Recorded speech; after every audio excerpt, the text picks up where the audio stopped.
किसी भी बिजनेस के सफर में ना कभी कभी रास्ता बदलना ही पड़ता है। इसी को कहते हैं पिवट।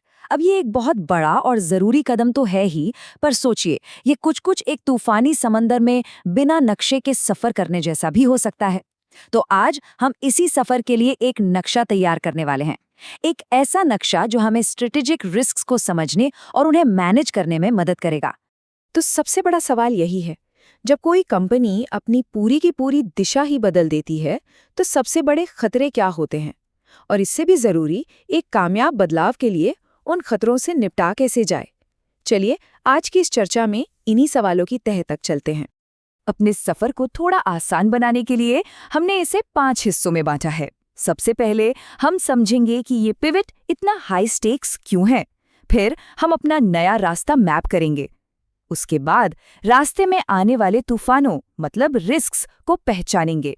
फिर हम अपनी सुरक्षा तैयार करेंगे और आखिर में कामयाबी की तरफ बढ़ेंगे। तो चलिए पहले हिस्से से शुरू करते हैं।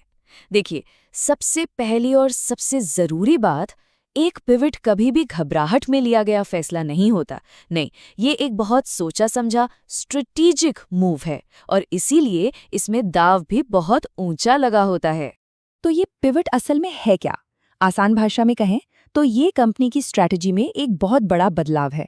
हो सकता है कंपनी अपना प्रोडक्ट बदल रही हो, या फिर नए कस्टमर्स को टारगेट कर रही हो, या पैसा कमाने का तरीका ही बदल रही हो।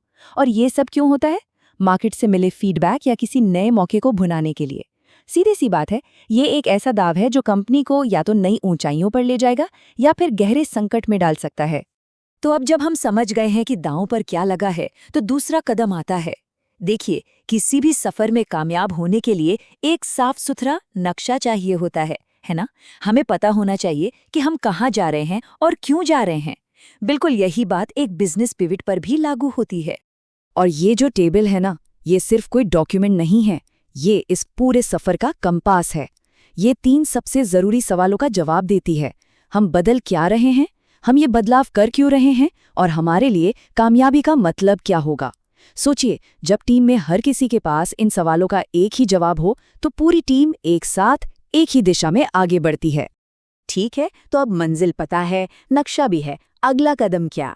अब बारी है रास्ते में आने वाले उन तूफानों की पहचान करने की, मतलब खतरों को पहचानने की। इससे पहले कि वो एक बड़ी मुसीबत बन जाएं, हमें उनके लिए पहले से तैयार रहना होगा। अब ये जो रिस्क है ये कई तरह के हो सकते हैं। एक तो है फाइनेंशियल रिस्क, मतलब कहीं पैसा तो खत्म नहीं हो जाएगा। फिर आता है ऑपरेशनल रिस्क, जैसे सप्लाई चेन में कोई दिक्कत आ गई। एक बहुत बड़ा रिस्क है मार्केट का, क्या पता मार्केट हमारे नए प्रोडक्ट को अपनाए ही ना। और तो और टीम के अंदर भी मसले हो सकते हैं।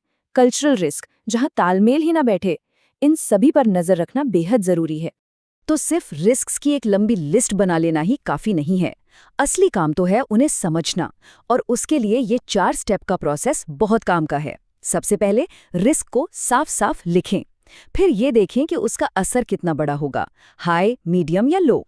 उसके बाद ये अंदाजा लगाइए कि उसके होने की संभावना कितनी है, और आखिर में इन दोनों को मिलाकर तय करें कि किस रिस्क पर सबसे पहले ध्यान देना है। अच्छा, तो अब हमने खतरों को पहचान भी लिया और उनकी प्रायोरिटी भी सेट कर ली। तो अब क्या? अब बारी है अपनी सुरक्षा तैयार करने की, मतलब ऐसे प्लान्स बनाने की जो या तो इन खतरों को होने से ही रोक दें, या अगर वो हो भी जाएं तो नुकसान को कम से कम करें। और ये स्लाइड ना 2 बहुत जरूरी चीजों के बीच का फर्क बहुत खूबसूरती से समझाती है, प्रिवेंशन और कंटिंजेंसी।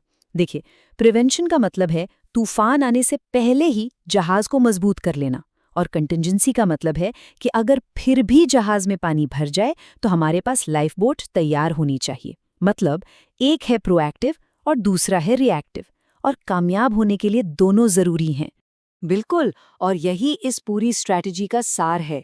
एक अच्छा प्लान सिर्फ प्रॉब्लम को रोकने पर फोकस करता है, लेकिन एक बेहतरीन प्लान ये भी बताता है कि अगर प्रॉब्लम फिर भी आ जाए तो करना क्या है। तैयारी हमेशा हमेशा डबल होनी चाहिए। चलिए, तो अब हमारे पास नक्शा भी है और अपनी सुरक्षा का प्लान भी, पर असली सफर तो अब शुरू होता है। देखिए, प्लान्स बना लेना एक बात है, पर उन्हें हकीकत में बदलने के लिए 2 चीजें सबसे ज्यादा जरूरी हैं, लगातार मॉनिटरिंग और एकदम साफ कम्युनिकेशन। और मॉनिटरिंग कैसी दिखती है, उसका ये एक बढ़िया उदाहरण है।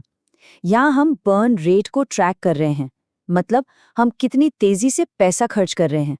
अब देखिए, अगर हमारा असल खर्च हमारे तय किए हुए टारगेट से ज्यादा हो जाता है, तो ये एक खतरे की घंटी है, एक रिस्क ट्रिगर है जिस पर फौरन ध्यान देना होगा। और मॉनिटरिंग के साथ साथ सही कम्युनिकेशन भी उतना ही जरूरी है। ये टेबल एक कम्युनिकेशन प्लान का बेहतरीन सैंपल है। अपनी टीमों, अपने इन्वेस्टर्स और अपने कस्टमर्स, इन सभी के साथ सही टाइम पर सही जानकारी शेयर करना ही भरोसा बनाता है। इसके बिना अच्छे से अच्छा प्लान भी अफवाहों और कंफ्यूजन की वजह से फेल हो सकता है।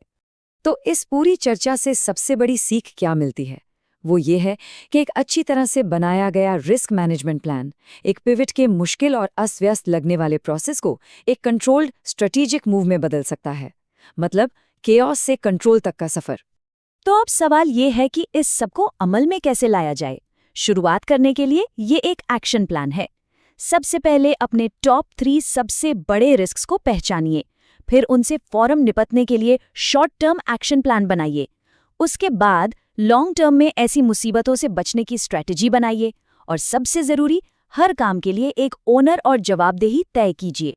तो आखिर में ये सवाल पूछना बहुत जरूरी है, क्या बिजनेस पिवट का मौजूदा प्लान वाकई कामयाबी के लिए डिजाइन किया गया है, या टीम बस आंखें बंद करके एक तूफान की तरफ बढ़ रही है? क्योंकि सही तैयारी के बिना कोई भी अनजाने में एक बड़े खतरे की ओर बढ़ सकता है।